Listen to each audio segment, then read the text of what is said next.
अस्सलामुअलैकुम नाजरीन, आप देख रहे हैं कल डिजिटल और मैं हूं आपकी होस्ट कमल ज़ारा हाशमी।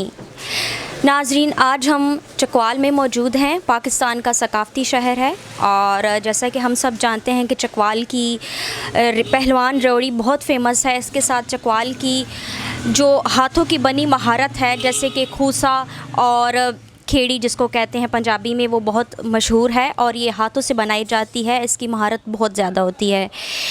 हम मौजूद हैं आज ऐसी शॉप पे, इनके ऑनर से बात करते हैं। अस्सलाम वालेकुम। वालेकुम अस्सलाम। कैसे हैं आप? जी अल्हम्दुलिल्लाह खैरियत। क्या नाम है आपका? शौकत नाम है जी। अच्छा शौकत साहब, आप हमें ये बताइए कि ये आपकी जो खूसा और खेड़ी की तारीख़ी दुकान है, इसको कितना अरसा हो गया है और कितने सालों से ये आप रवायती काम को सरअंजाम दे रहे हैं? ये हमारी दुकान तकरीबन 62 साल हो गए हैं इधर चकवाल में। ये पुरानी सब्ज़ी मंडी और हिंदू के ज़माने में से ननभाई बाज़ार कहते थे, तो तकरीबन 62 साल हो गए इधर। हमारे पास लेबर भी है, काम करवाते हैं और ख़ुद इधर सेल भी मैंने होगा। चलें जी, बहुत अच्छा है। और ये बताइए कि आप जब ये काम करवाते हैं अपने हाथों की महारत से, तो आपने कम से कम कितनी लेबर की ज़रूरत पड़ती है? और आया आपको सिर्फ चकवाल सिटी से ही आते हैं ऑफ़र्स, या फिर आपको ओवरऑल आप इसके ऑर्डर जो हैं वो देते हैं? ये हमारे पास तकरीबन पुरानी दुकान होने की वजह से हर जगह से ऑर्डर आते हैं। मसला ये है कि बंदा चकवाल में रहता था, वो बाहर चला गया है, लेकिन वो हमारी चप्पल ही पहनता है, तो वो जहाँ भी गया है हमसे ही चलेगा। और इसको बनाने के लिए तकरीबन एक चप्पल को 5 बंदे की ज़रूरत होती है। मुख्तलिफ़ कैटेगरी में वो बनती है, तो इस हवाले से जो तकरीबन ये समझ लें कि पूरी दुनिया में जो है जाती है माशाल्लाह। अच्छा ये बताइए कि आप इसकी कितनी पेमेंट लेते हैं? आया जो भी आप खूसा या खेड़ी ऑर्डर पे तैयार करते हैं, उसकी आप कितनी पेमेंट लेते हैं लोगों से? ये मुख्तलिफ़ कीमतें हैं। इसमें स्टार्टिंग जो है वो तकरीबन 3500 से लेकर 8000 10,000 रुपये तक होती है। और खूसा जो होता है वो ज़री जो है वो काफ़ी महंगा भी होता है, तकरीबन 25,000 30,000 रुपये तक होता है। सादा खूसा 4500 5500 इस तरह के रेट होते हैं। चलें ठीक है, तो ये बताइए कि आपके जो भी आबाओ अजदाद थे, क्या उन्होंने भी ये काम अरसा पहले दराज से शुरू किया था, या आप जो नई जनरेशन है आपने ये शुरू किया है? ये काम मेरे वालिद साहब ने शुरू किया था। इससे पहले हमारा जो है ना ये काम नहीं था, तो बस वालिद साहब ने कोई एक ड्रामाई अंदाज़ा है समझ लें, वहाँ से शुरू हुआ है।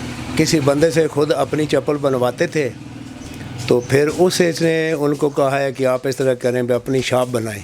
तो फिर शॉप बनाई है, वो बंदा हमारे पास काम पे आ गया करते करते, तो इस तरह से जो है ना काम। अच्छा, आपके पास खूसा और खेड़ी जितनी भी वैरायटी मौजूद है, इसमें खेड़ी की भी किस्म होती है, जैसे कि एक तो ये ज़री खेड़ी हम देख रहे हैं, ठीक है, इसकी क्या आप लोग बनावट जो आप करते हैं, इसकी क्या आप लोगों से पेमेंट लेते हैं?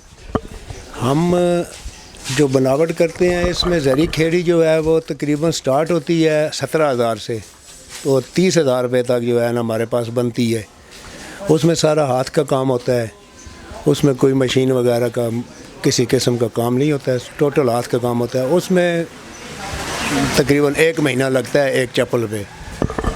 अच्छा, ये तमाम जो आपके पास खूसा, ज़री, खेड़ी और ये तमाम जो जूतों की वैरायटी मौजूद है, जो कि एक हाथों की महारत से तैयार किए जाते हैं और ये बहुत कारीगरी की चीज़ है, और इसको आपको कितने दिन दरकार होते हैं? जब आपको कोई ऑर्डर दे के जाता है तो उसके कितने अरसे बाद आपकी ये ऑर्डर जो है वो रेडी हो जाता है? ये तकरीबन हमारे पास लग जाता है 20 से 25 दिन लग जाते हैं। ईद वगैरह का रश हो तो तकरीबन ये समझ लें 40 दिन भी लग जाते हैं, तो वैसे ओवरऑल 20-25 दिन में हम दे देते हैं वापस उसको। अच्छा शौकत साहब, ये बताइए कि आजकल काफ़ी महंगाई का जो है वो दौर चल रहा है, तो पहले लोग ज़्यादा ये चीज़ें ख़रीदते थे जो हाथ से बनी हुई, महारत से बनी हुई हैं, या फिर अभी जो है वो काम आपका ज़्यादा है, अभी आपको ज़्यादा ऑर्डर्स आते हैं? सही। अच्छा सवाल किया आपने। मसला ये है कि हमारे पास जो गाहक हैं हमारे, वो पुराने गाहक हैं, शौकीन गाहक हैं, उनको इस महंगाई के साथ इतना नहीं है, लेकिन ओवरऑल असर हुआ है। जो चीज़ हम 3,000 की देते थे अब 5,000 की है, लेकिन ये है कि थोड़ा असर हुआ है। लेकिन हमारे पास शौकीन आदमी आते हैं, उनसे महंगाई से उनका कोई ताल्लुक़ नहीं है। चलें ठीक है। अच्छा ये बताइए शौकत साहब कि ये आपके पास हम सैंपल देख रहे हैं, काफ़ी बड़े साइज़ हैं, इसको खेड़ी कहते हैं मेरे ख्याल से। तो ये काफ़ी बड़े सैंपल हैं आजकल, मतलब पहन तो ये सकता कोई नहीं है क्योंकि सैंपल बहुत बड़े हैं। तो ये बताइए कि ये जो सैंपल है ये आपने कितने टाइम, इसको टाइम पीरियड कितना लगा था इसको बनाने में आपको? ये जो बना है ये बना है 1981 में बना है ना, 1981 में बना है। तो टाइम इसको तकरीबन लग गए थे 8 से 10 दिन। जो इस पे मटेरियल लगा है ये सारा उस टाइम इंपोर्ट होता था, अब ये मिलता नहीं है ना। तो उसके बाद फिर हमने ये वाला बनाया है। ये तकरीबन 3 साल हो गए हैं इसको। तो बस ये सैंपल के तौर पे इसी वजह से हमारी दुकान भी शायद मशहूर है। बंदे आते हैं वो बड़ी खेड़ी वाली दुकान पे जाना है, तो वैसे ये इस वजह से बनाए। तो ये उम्र में मेरा तकरीबन हम उम्र ही है जो दिखाया है 81 के। तो ये अच्छा, ये आपने कौन से दौर में बनाई थी? ये 3 साल पहले बना है, ये वाला 3 साल पहले बना है ये वाला। तो मैं एक और आपको दिखाता हूँ। ये बना है 1993 में बना है ये वाला। ये तो बस ये इन चीज़ों की वजह से दुकान मशहूर है हमारी। तो दूसरा ये है कि चकवाल में तकरीबन एक हमारी दुकान है जहाँ पे हाथ से काम होता है और चमड़े में होता है, 1 नंबर चमड़े में। इंशाल्लाह इसमें कोई इस तरह का नहीं है कि 2 नंबरी या कोई इस तरह का मैं।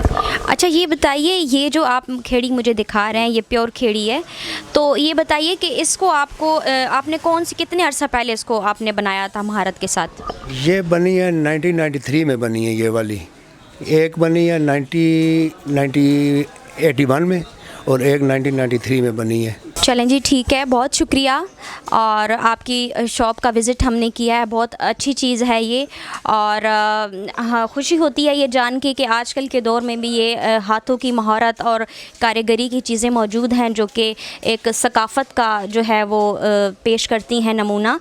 और चकवाल की ये एक कारीगरी है और बहुत अच्छा लगा हमें यहाँ पे आके।